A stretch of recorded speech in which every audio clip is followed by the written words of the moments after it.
Welcome to Aadya TV. నేను మీ journalist Arun. ఇప్పటికీ సంవత్సరం అయిపోయింది. కాంగ్రెస్ పార్టీ అధికారంలోకి వచ్చి 6 గ్యారెంటీలు ప్రజలకు ఇస్తామని చెప్పేసి నమ్మబలికారు 100 రోజులలో.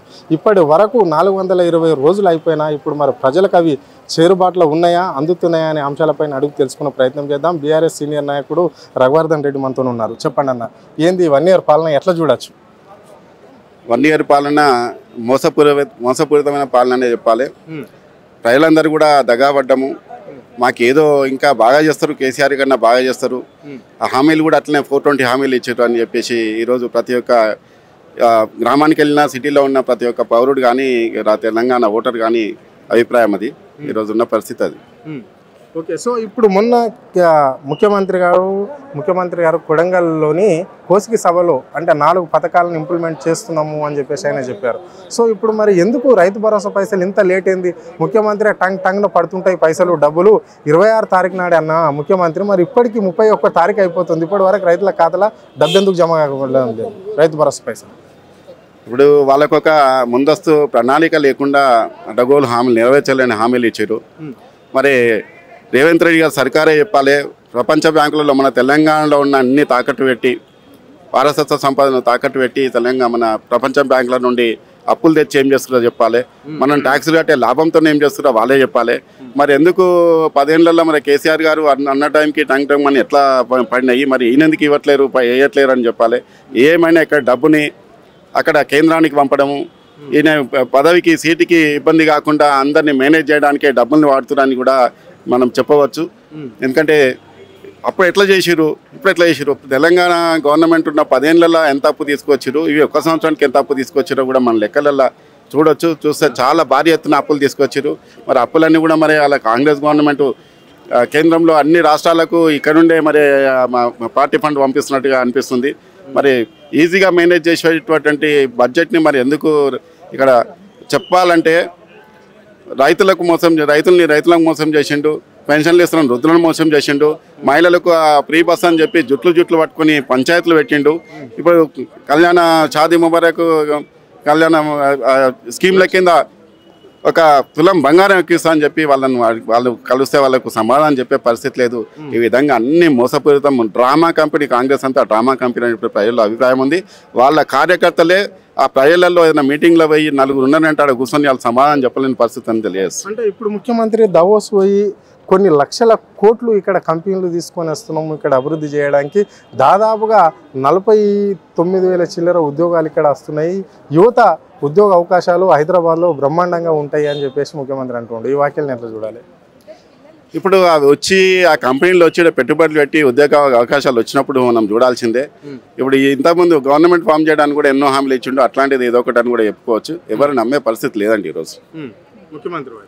ముఖ్యమంత్రి వాక్యాలను కూడా నమ్మే పరిస్థితి లేదు. ఎందుకంటే స్వయంగా ఆయన చెప్పి యాదాద్రి లక్ష్మీనరసింహస్వామి మీద ఓట్లేసి, ఎక్కడ పోతే అక్కడ గుళ్ళ మీద ఓట్లేసి, ప్రజల మీద ఓట్లేసి హామీలు నెరవేర్చకుండా మాట తప్పినటువంటి వ్యక్తి అని చెప్పేసి ప్రతి ఒక్కరు క్వశ్చన్ చేస్తున్నారు ఈరోజు. ముఖ్యమంత్రి అధికారంలో లేనప్పుడు రేవంత్ రెడ్డి మా కుటుంబము అసలు పాలక పక్షంలా ఉండరు అని చెప్పేసి అన్నాడు.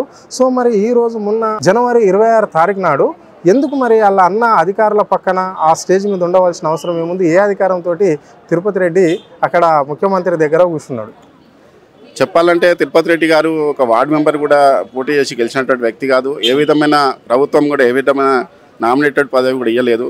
అయినప్పటికీ కూడా మరి మనం సోషల్ మీడియాలో చూస్తున్నాము, కాన్వాయి పోలీస్ సెక్యూరిటీ ఇచ్చుకుంటా మన అధికార కార్యక్రమాలలో కూడా మరి విద్యార్థులతో పెరేడ్ చేయించుకున్నటువంటి కూడా మేము కూడా సోషల్ మీడియాలో చూసినాం.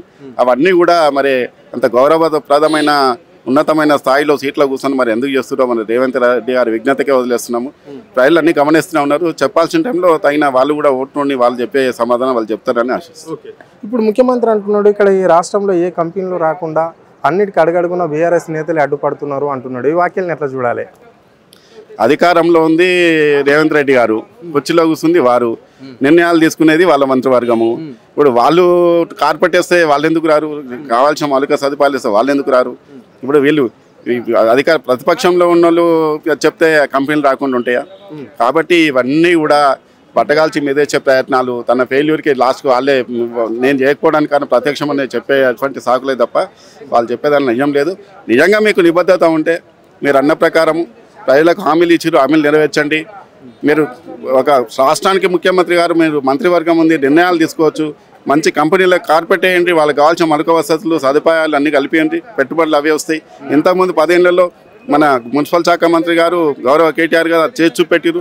మరి ఎందుకు చేసి చూపెట్టలేకపోయారో మీరే చెప్పాలి. ఓకే, చివరిగా అంటే ఇప్పుడు రాష్ట్రంలో 1 ఇయర్ నుండి అంటే రియల్ ఎస్టేట్ రంగం ఏ విధంగా కొనసాగుతుంది, ఎట్లా ఇంట్రెస్ట్ చూపుతున్నారు? అంటే పెట్టుబడిదారులు ఇక్కడ రావడానికి కాదు, ఇక్కడ ల్యాండ్స్ కొనడానికి కానీ ఎట్లా ఉంది రియల్ ఎస్టేట్ వ్యాపారం ఈ రాష్ట్రంలో? యాక్చువల్గా గత 10 ఏళ్లలో ఇంటికి ఒక రియల్ ఎస్టేట్ కనపడుతుందండి. ఇల్లు ఒక రియల్ ఎస్టేట్ కనపడుతుంటే మంచిగా సైకిల్ వే, స్కూటర్లు వే, కార్లు అయినాయి, మంచిగా మిల్లు కట్టుకున్నాను బాగుండే. తెలంగాణలో అన్ని జిల్లా కేంద్రాలుగా చుట్టుపక్కల కూడా బీడు భూముల్ని కూడా మరి మిషన్ కాకతీయ ద్వారా నీళ్లను, కాళేశ్వరం ద్వారా నీళ్లు చెరువులను నింపి సాగుకు ఆమోదయోగం చేసి పంటలకు రేటు వచ్చేలాగా చేసిరు. అట్లనే జిల్లా కేంద్రాలు ఏర్పరిచి మంచిగా రోడ్లు, మౌలిక వసతులు అన్నీ కల్పించి అక్కడ కూడా రియల్ ఎస్టేట్ రంగము, అక్కడ కూడా పరిశ్రమలు, ఐటీ కంపెనీలు అనౌన్స్ చేసుకుంటూ అక్కడ కూడా రియల్ ఎస్టేట్ రంగము, అన్ని సిటీలు కూడా మంచి హైదరాబాద్ సిటీని తలపించేటట్టుగా తయారైనాయి. నిర్మాణ రంగం చాలా బాగుండే. కానీ ఈ 1 ఇయర్లో అందరినీ అభద్రతా భావానికి లోన్ చేసేటట్టు నిర్ణయాలు తీసుకున్నారు.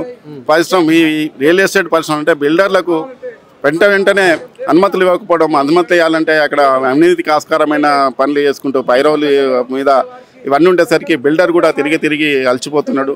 సేమ్ టైంలో హైడ్రాను తీసుకొచ్చి వినియోగదారులను కూడా అయోమయానికి గురి చేసిరు. హైడ్రా రావడం వల్ల వినియోగదారుడు హైదరాబాద్లో పెట్టుబడి పెట్టాలన్నా, చుట్టుపక్కల పెట్టుబడి పెట్టాలన్నా, ఏ కేంద్రంలో అయినా, వరంగల్ కానీ, కరీంనగర్ కానీ, హైదరాబాద్ ఎక్కడ పోయినా, ఏ నగరాలలో జిల్లా కేంద్రం పెట్టుబడి పెట్టాలన్నా కానీ హైడ్రా ఎప్పుడొచ్చి కూల్చేస్తో తెలియదు. 20-30 ఏళ్ళకెళ్ళి నివాసితం ఉన్న వాళ్ళనే నోటీస్ లేకుండా కూల్చేసారు. మరి ఇట్లాంటి పరిస్థితుల్లో వాళ్ళు ఇక్కడ పెట్టుబడి పెట్టలేకపోతున్నారు. కంపెనీస్ కూడా, ఏదో కంపెనీలు కూడా ఇదంతా ఇప్పుడు పారదర్శకమైన అనుమతులు లేవు, అన్ని బ్లాక్మెయిలింగ్ ఉంది. హైడ్రా తీసుకొచ్చి ఎప్పుడు ఇబ్బంది పెడతారో అర్థం కాక వేరే రాష్ట్రాలకు కూడా రియల్ ఎస్టేట్ కంపెనీలు తరలిపోవడం వల్ల ఇక్కడ నిర్మాణ రంగం కుదేలేంది. వినియోగదారులు దొరకడం వల్ల నిన్న గుల్లం పోచపల్లిలో మా మిత్రులు వేణుగోపాల్ రెడ్డి గారు 8 ఏళ్ళకెళ్ళి బీఆర్ఎస్ గవర్నమెంట్లో మంచి రియల్ ఎస్టేట్ చిన్నగా స్టార్ట్ చేసి పెద్ద స్థాయికి ఎదిగారు. మరి ఈరోజు బ్యాంకు రుణాలు కట్టలేక ప్రాజెక్టు కంప్లీట్ అయ్యి వినియోగదారులు కొనేటోళ్ళు లేక, మరి బ్యాంకు రుణాలు కట్టలేక మనస్తాపానికి గురై మరి వారు ఆత్మహత్య చేసుకోవడం చాలా విచారకరమైన విషయం. రానున్న రోజుల్లో చాలా బిల్డర్ల పరిస్థితి అదే. మా బిల్డర్ అసోసియేషన్లో కూడా మేము ఇట్లాంటి మాటలు చాలామందికి పాజిటివ్గా మేము వాళ్ళకు వినోదంగా ఉంటున్నాం. చాలామంది బిల్డర్లు బయట అప్పులు తెచ్చుకొని బ్యాంకులో రుణాలు తీసుకొని నిర్మాణాలు చేసి కొనేటోళ్ళు లేక అమ్ముడు పోక చాలా ఇబ్బంది పడుతున్నట్టు పరిస్థితి ఈరోజు చూస్తున్నాం మనం. 6 గ్యారంటీలు అమలు చేయకుండా ప్రజలను అదే విధంగా నాశనం పట్టించిండు ఈ రాష్ట్ర ముఖ్యమంత్రి రేవంత్ రెడ్డి అని చెప్పేసి ఆయన చెప్పడం అనేది జరిగింది. ఇప్పుడు రియల్ ఎస్టేట్ రంగాన్ని కూడా కూని చేసిన ఘనత ఈ రేవంత్ రెడ్డికే దక్కుతుంది అని చెప్పేసి ఆయన చెప్పడం అనేది జరిగింది. అంటే చాలామంది రియల్ ఎస్టేట్ వ్యాపారాలు చేసే వాళ్ళు కావచ్చు, బిల్డర్లు కావచ్చు, సూసైడ్లు చేసుకునే పరిస్థితికి ప్రభుత్వం తీసుకొచ్చింది అని చెప్పేసి గంట పదంగా చెప్పడం అనేది అయితే జరిగింది. కెమెరా పర్సన్ ప్రవీణ్తో హరుణ్, ఆద్య టీవీ, హైదరాబాద్.